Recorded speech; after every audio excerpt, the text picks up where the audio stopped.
what was wrong with Henry VIII's legs? Now you might be looking at those legs, those fine specimens. Actually, if I can float here, kind of looks like I've got Henry's legs. Henry had spectacular legs as a young man. Look at these things, these buff calves, and he loved showing them off. But by the time he died, he was said to have had the sorest legs in the whole world. His enemies spoke about them. Everybody knew that the king's legs were absolutely, for want of a better word, fucked.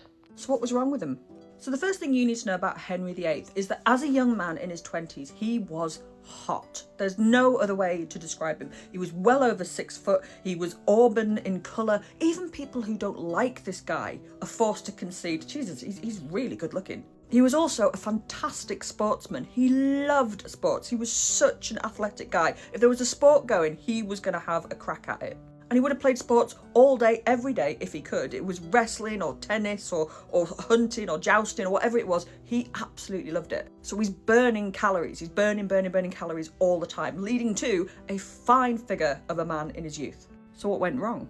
The first records we have of something up with Henry's legs is in 1527. He's playing tennis, he has an accident, and something happens that makes his legs swell up and become really painful. But eventually the swelling goes down and he kind of cracks on with being a king. Now the big one. In 1536, Henry was jousting and he was knocked off his horse and the horse fell on top of him and crushed him. He was knocked unconscious for 2 hours. Today that would be a hospital job and a CT scan, but not back then. And the other thing was that his legs were crushed under the horse. There's a strong possibility that femurs in his legs were broke and they never healed up properly. And over the course of his lifetime, his legs get worse and worse. There are open sores all over his legs and they are oozing pus and just awfulness. It gets so bad, the wounds are so infected that it's said that you could have smelled the king from 3 rooms away. And his physicians try and treat this with, the top-notch Tudor know-how, which includes things like cauterizing them with burning pokers or trying to keep the abscesses open to get the pus out of it, all of which would have had no effect, made it worse, and really not done any good for Henry at all. By the end of his life, he was in so much pain, he had to be put into the Tudor equivalent of a wheelchair. But what was it? What happened to his legs?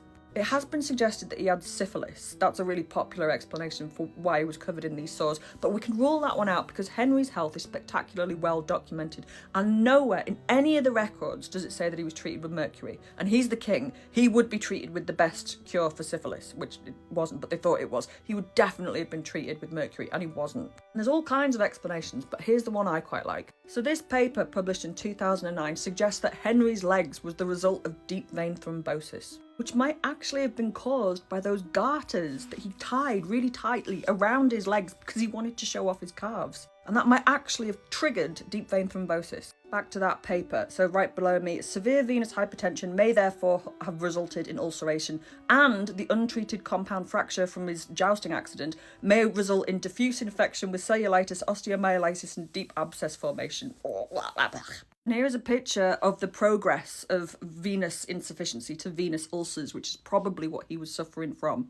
So he's got deep ulcers in his leg, the result of a compound fracture, and the result possibly of deep vein thrombosis. But the other thing is that your boy Henry liked to eat. Now, I'm not fat shaming anybody because I like to eat, but my God, did that man like to eat. And you can see above me how his armour had to be made progressively bigger throughout his life. When he was in his 20s, eating this much was absolutely fine because he was burning it off, but he didn't stop eating that much. So he's getting older and older and his legs are getting more and more knackered and more ulcerated and they can't support the weight. And Henry isn't eating healthy food. Why should he? He's the king, but he isn't eating healthy food. This is a 1 day's menu for our boy, and pause to read this in your own time, but oh my God.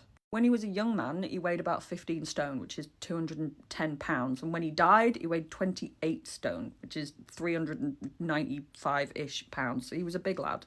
All that weight is going on these legs, which are really infected and really ulcerated. And I think we can probably throw a bit of diabetes in the mix with this as well. That can lead to leg ulcerations. By the time he died in 1547, Henry was having to be carried around and he was in a tremendous amount of pain, which his doctors tried to sort out by further cauterizing the wounds.